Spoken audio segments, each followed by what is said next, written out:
You know that type of person who thinks money can buy everything? Even respect? Even dignity? Even other people's lives? Well, I met someone like that. And look, I've been working in hospitals for over 12 years.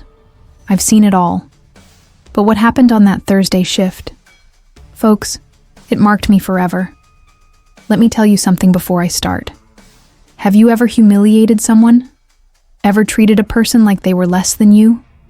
Because this story I'm about to tell, it's gonna make you rethink every word that comes out of your mouth. I swear to God. It was around 7 p.m. when he arrived. Richard Morrison, tech entrepreneur, owner of I don't know how many startups, the kind of guy who wears a watch that costs more than my car, mid-40s, custom-tailored suit even while at the hospital, slicked back hair, that air of someone who was born stepping on others. He'd come through the ER with intense abdominal pain. Nothing major at first, but since he was a VIP patient, one of those who pay premium for private rooms and special treatment, he went straight to the private wing. I was assigned to care for him along with Dr. Harrison, one of the most competent surgeons I've ever known. Right off the bat, you could feel the vibe. Richard barely looked at me when I spoke. You know that type of person who responds while looking at their phone, who treats nurses like they're servants. Yeah, but whatever. I was used to it. You swallow a lot of disrespect in this profession. The problem started when Mr. Anthony came into the room to clean. Guys, Mr. Anthony is a fixture at the hospital, 62 years old, been working with us for about 15 years. Always smiling, always polite, always with a kind word for everyone. He lost his wife about 3 years ago, raises his granddaughter alone, and even so arrives every day before 6 a.m. with that smile on his face. He's the kind of person who restores your faith in humanity, you know? So Mr. Anthony came in pushing the cleaning cart, said good evening very politely, and started emptying the trash. That's when Richard let loose. Hey, you there. Can't you see I'm on an important call? Come back in half an hour. Mr. Anthony looked embarrassed, apologized, and was leaving when Richard continued. And another thing. Next time, knock before entering. Or don't they teach basic manners to the cleaning staff here? Folks, I felt my blood boil. Dr. Harrison also looked visibly uncomfortable, but Mr. Anthony just gave an awkward little smile, apologized again, and left. It broke my heart. During the night, Richard's condition worsened. The abdominal pain intensified. He started sweating cold. His pressure dropped. Dr. Harrison ordered a battery of tests and, well, the diagnosis came quickly. Acute appendicitis with risk of perforation. Needed surgery. Urgent. How much will it cost? Was his first question.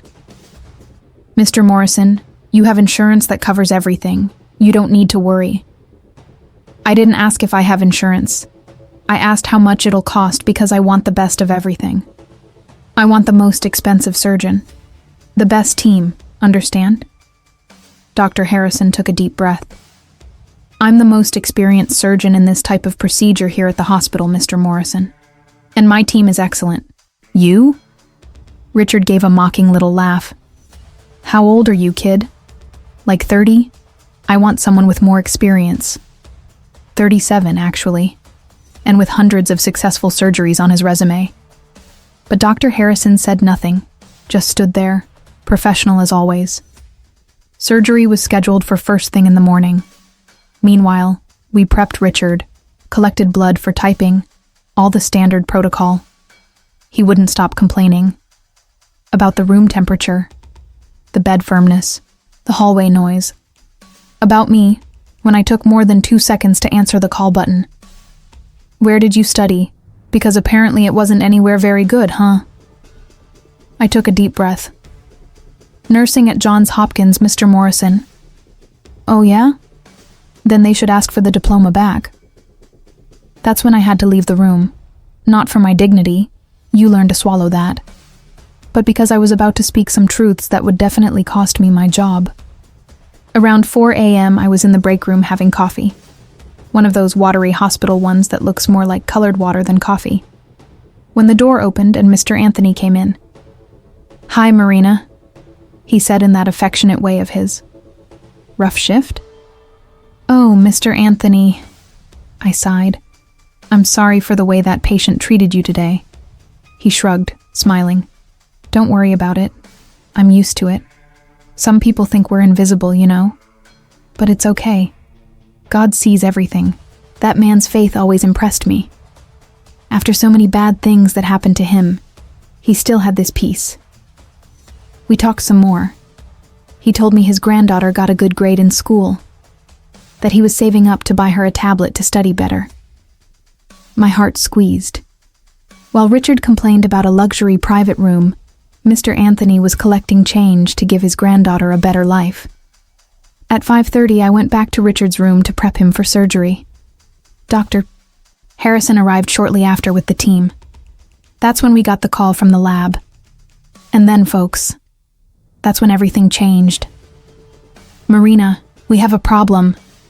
Julia's voice from the lab sounded tense on the phone. "What's up, Jules?" "The blood type for patient Richard Morrison. It's Bombay." My heart froze. Bombay, one of the rarest blood types in the world. The chance of having this type is 1 in 10,000 people, maybe less. And worse, can only receive blood from another Bombay. "You sure?" I asked, already knowing the answer. "Checked 3 times. It's Bombay positive." I hung up and looked at Dr. Harrison. By his face, he'd already understood something was wrong. "Problem?" he asked. "His blood type is Bombay, extremely rare." Dr. Harrison closed his eyes for a second. "And the blood bank?" I called immediately. The news was what I expected. No Bombay blood bags available. Not there, not in any hospital in the region. They could try to get some from Boston, but it would take at least 6 hours. 6 hours? Richard had woken up and heard the conversation. "You gotta be kidding me? I could die in 6 hours." "Mr. Morrison, I'll be straight with you," said Dr. Harrison with that calm of his. "Perforated appendicitis with your current condition? Yes, 6 hours is too long. We need to operate now, but in this type of surgery, with your state, it's very likely you'll need a transfusion. Then get the blood. We're trying all alternatives, sir." That's when I had an idea. A kind of crazy idea, but worth trying. "Dr. Harrison, can I talk to you for a minute?" We stepped out of the room. In the hallway, I whispered, "Remember that blood donation campaign we did last year? We tested everyone at the hospital, remember? Staff, doctors, everyone." His eyes lit up. "The records." We ran to HR. Claudia, who works there, was just arriving for her shift. We explained the situation and she opened the database. We started searching type by type. A negative, B positive, AB negative, O positive. And then, here, Claudia pointed at the screen. Anthony Miller, Bombay positive. I felt my stomach turn. Of course it had to be him. "Mr. Anthony," I whispered.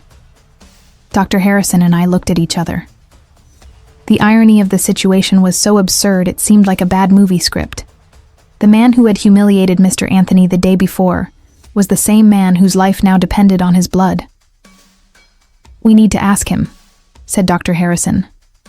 "Doctor, do you think he'll agree? After the way he was treated?" "I don't know, Marina, but we need to try." We found Mr. Anthony on the 3rd floor, finishing his shift. When we explained the situation, he was quiet for a while. That silence made me nervous.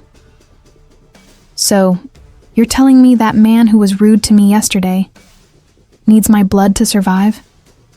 "Yes, Mr. Anthony. I know it's a lot to ask, especially after the way he treated you, but I'll donate." Just like that. 2 words. "Sir?" Dr. Harrison blinked, surprised. "I'll donate the blood. When do you need it?" "Mr. Anthony, My voice came out choked. Are you sure? No one will judge you if you don't want to. It would be completely understandable after what happened. He looked at me with those kind eyes and gave a tired smile. Marina, if I let that man die because he was rude to me, what kind of person am I? I'd be just like him, wouldn't I?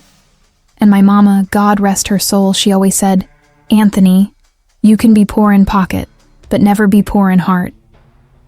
Folks, I cried. Right there, in front of him, in front of Dr. Harrison. I cried because there are people like this in the world. People who, even when stepped on, even when humiliated, still choose to be good. You know, I need to pause here for a minute because those of you who are following along, those of you listening to this story, you're part of my family here on the channel. And I really wanted to know. Have you ever been through a situation like this? Ever been humiliated by someone and still had to help that person? How did you handle it? Share in the comments. From the heart. Because these stories you share, they help other people going through the same things. We form a support network here, you know? And that's beautiful. And if you're new to the channel, subscribe, okay? Hit that bell. Because every week I bring real stories that will touch your heart. Stories of real people, situations we live through, but sometimes don't have the courage to talk about. Now let's continue, because what happened next changed everything. We took Mr. Anthony to the lab. They ran all the compatibility tests, even being the same rare blood type, needed to confirm there wouldn't be any reaction. Everything checked out. While they prepared the collection, I went back to Richard's room. He was visibly worse, paler, sweating, the pain increasing. So, did you get the blood? Or am I gonna die in this crappy hospital? I took a deep breath. We found a donor, Mr. Morrison. Great. How much does it cost? I'll pay whatever. It doesn't cost anything. It's a voluntary donation. Donation? He frowned. From who? I looked right in his eyes. From Mr. Anthony, the janitor you humiliated yesterday. His face changed, went through several shades of red, white, purple. His mouth opened and closed several times without making a sound. You're kidding me. I'm not. You have an extremely rare blood type, Bombay positive. Only 1 in every 10,000 people has this type. And of those people needs to be compatible with you in other factors too. Mr. Anthony is the only compatible person available right now, and he agreed to donate, even after the way you treated him. The silence that followed was heavy. Very heavy. Richard Morrison, the arrogant entrepreneur who treated everyone like trash, stayed in absolute silence for almost a full minute. I saw his jaw lock, his eyes fill with water, something I never imagined seeing in that man. He knows it's for me? His voice came out hoarse. Yes, Mr. Morrison. We explained the whole situation. And you know what he said? That he couldn't let you die just because you were rude to him. A tear. I swear to God, a real tear ran down his face. He turned his face to the window, trying to hide it, but I saw. You see a lot working in a hospital. You learn to read people. I need to talk to him. Mr. Morrison, he's donating blood right now. After surgery. No! He almost shouted, then controlled himself. Please, I need to talk to him first. I need to. I looked at Dr. Harrison, who had just entered the room with the surgery papers. He thought for a second and nodded. 5 minutes later, Mr. Anthony entered the room. He had gauze on his arm where he'd donated blood. 2 full bags, the maximum safe for him to donate at once. He was a bit pale, but with that gentle smile as always. Richard looked at him and... Folks, I'll never forget this scene. Never. That arrogant man, all-powerful, started to cry. Really cry, sobbing. I'm so sorry. he managed to say between sobs. "I'm so sorry. I'm so sorry. I'm so sorry." Mr. Anthony slowly approached the bed. "Son, calm down. Everything's not okay," Richard practically shouted. "I treated you like trash. I humiliated you in front of everyone. And you're saving my life. How? Why? I don't deserve this." "Son." Mr.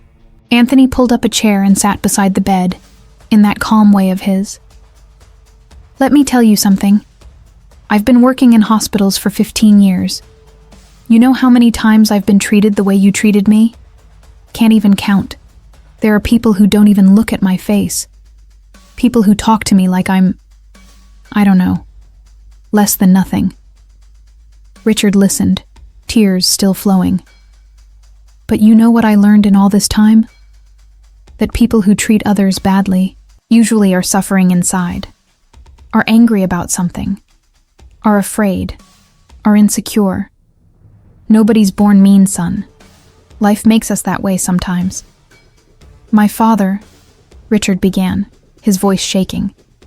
"My father raised me like this, said the world was divided between winners and losers, that I had to step on others before they stepped on me. That kindness was weakness." Mr. Anthony shook his head, sad.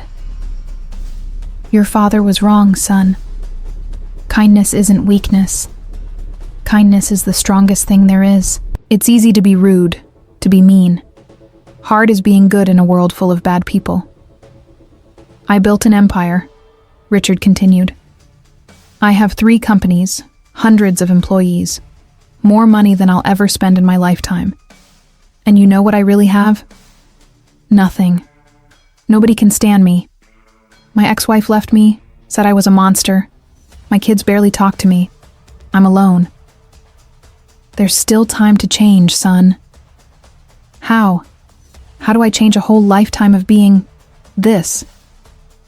Mr. Anthony smiled.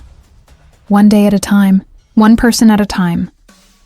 Start by treating the waiter who serves you coffee with respect, the secretary who answers your phone, the cleaning lady in your building. Each small act of kindness changes us from the inside." I was leaning against the wall, trying not to cry, and failing miserably. Dr. Harrison was also visibly moved.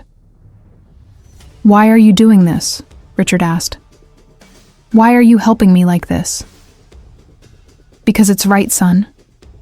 And because I believe you can be a better person. Sometimes we just need a little push, you know. A reminder that there's still kindness in the world." Richard extended his hand, shaking. Mr. Anthony held it, firm. "I'm going to change," Richard said. And for the first time since he'd arrived at that hospital, I believed something coming out of his mouth. "I swear to you I'm going to change. I know you will, son. Now let these doctors take good care of you, okay? And when you get out of here, you look me up and we'll have coffee. Hospital coffee is bad, but it's free." He winked, drawing a wet smile from Richard. The surgery lasted 3 hours. It was complicated. The appendicitis had perforated. An infection had started. Dr. Harrison had to be extremely careful. And yes, needed to use both blood bags that Mr. Anthony had donated. I stayed the whole time in the operating room assisting. And every time I looked at the blood bags hanging on the stand, I thought, there's the goodness of one man running through another man's veins. It seemed like poetry, but it was real. When it was over, Dr. Harrison came out of the room exhausted but relieved. "Will he be okay?" I asked. "He will. Thanks to Mr. Anthony, he'll be fine." Richard stayed 3 days in the hospital. And folks, the transformation was real. On the first day, he asked to speak with the hospital manager. I thought, here we go, lawsuit, complaint. But no, he wanted to make a donation to the hospital. A big donation, to improve equipment, to increase salary for the cleaning staff, to create scholarship programs for employees. On the second day, he apologized to me, looked in my eyes and apologized for every harsh word. for every time he treated me badly, said he'd researched me, found out about my education, my work, and that he was ashamed of what he'd said. On the third day, when he was discharged, he asked to talk to Mr. Anthony again. I was finishing my shift when I saw the two of them talking in the hospital garden. Richard still had that look of someone who'd been through surgery, pale, a bit hunched over, moving slowly. But there was something different about him, something in his eyes. I approached, curious. They were sitting on a bench, talking quietly. "Marina," Mr. Anthony waved at me. "Come here." I sat beside them. "I was telling Mr. Anthony here about a decision I made," said Richard. He no longer had that arrogant tone. He seemed human. "I'm going to create a foundation, not to clean my conscience or to appear in the media, but to really help." "What kind of foundation?" I asked. "Education, scholarships for children of workers who can't afford college. And," he looked at Mr. Anthony with a shy smile, "the first recipient will be Mr. Anthony's granddaughter. Private school, materials, uniform, everything she needs until she finishes college." My jaw dropped. Mr. Anthony had tears in his eyes. "Son, that's too much. I can't accept—" "Yes, you can," Richard interrupted gently. "You gave me blood, gave me life. This is the least I can do. And it's not charity, okay? It's justice. It's recognition. It's, I don't know, trying to fix a little bit of the damage I've done in life. But there's more," he continued, looking at me now. "I talked to my team. We're going to partner with hospitals to create a database of rare blood types. Bombay type, Duffy negative, all these types that can mean the difference between life and death. And we'll encourage donations, create campaigns. If I went through this, how many other people won't go through it? How many lives can we save just by having organized information?" I didn't know what to say. I was too emotional. "And there's one more thing." He took a deep breath. "I called my kids. It's been 6 months since we talked. I apologized for everything, for being an absent father, a hard father, a father who demanded perfection instead of giving love. I don't know if they'll forgive me. I don't know if I deserve to be forgiven. But I'm going to try. One day at a time, like you said." He looked at Mr. Anthony. "And you've already started, son." Mr. Anthony smiled. "That's already a lot." 3 weeks later, I ran into Mr. Anthony in the hospital hallway. He was radiant. "Marina, you won't believe it." "Tell me, Mr. Anthony." "Amanda, my granddaughter, she passed the private school test.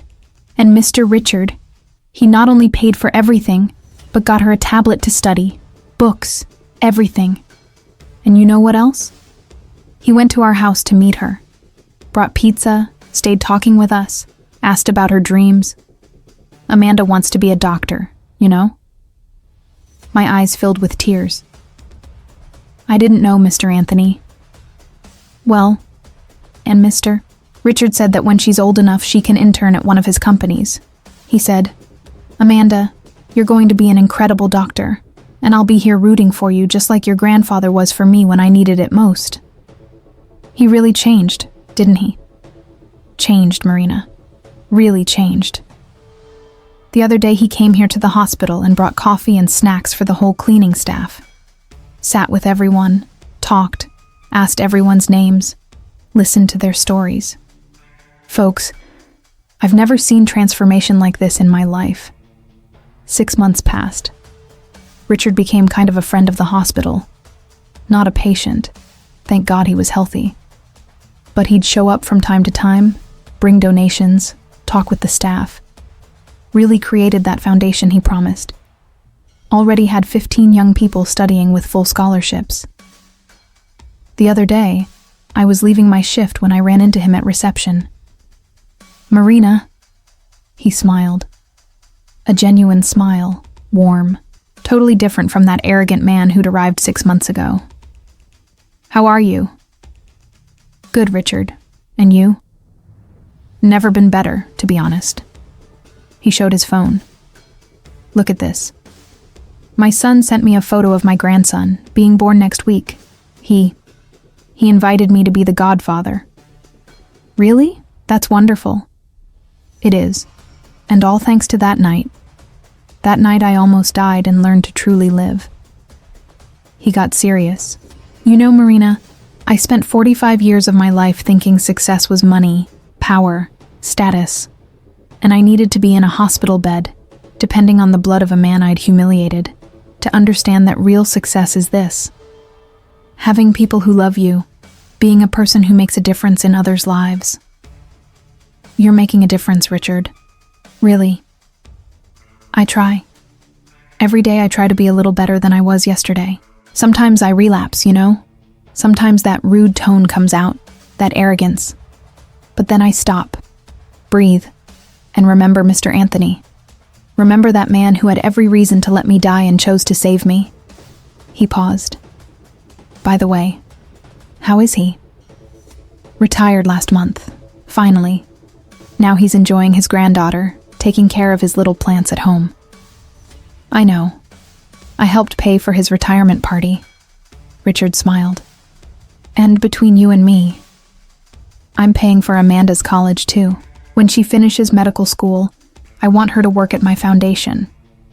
We're going to create a community clinic, you know, free care for those who can't afford it. And I want her to be the medical director. My heart was overflowing. You're incredible, you know? No. He shook his head. I'm a man who almost died, Marina, and who was reborn when he received the blood of someone better than he ever was. I'm just trying to honor this blood that runs through my veins now. Blood of a good man. Of a true hero. If this story touched your heart in any way, know that you're not alone. We all carry our own battles, our fears, our doubts. But that's exactly why stories like this need to be told and heard. If you know someone who needs to hear this message of hope, share this video. Sometimes, one story can be the light someone needs to keep going. And if you have your own story to tell, leave it here in the comments. This space is ours, it's safe, and every word matters. I read every comment, and I know many of you also read and find strength in each other's experiences. See you in the next video, with another story that will move your heart. Until then, take care of yourself, take care of those you love, and remember, life is always worth it. A warm hug, and until next time.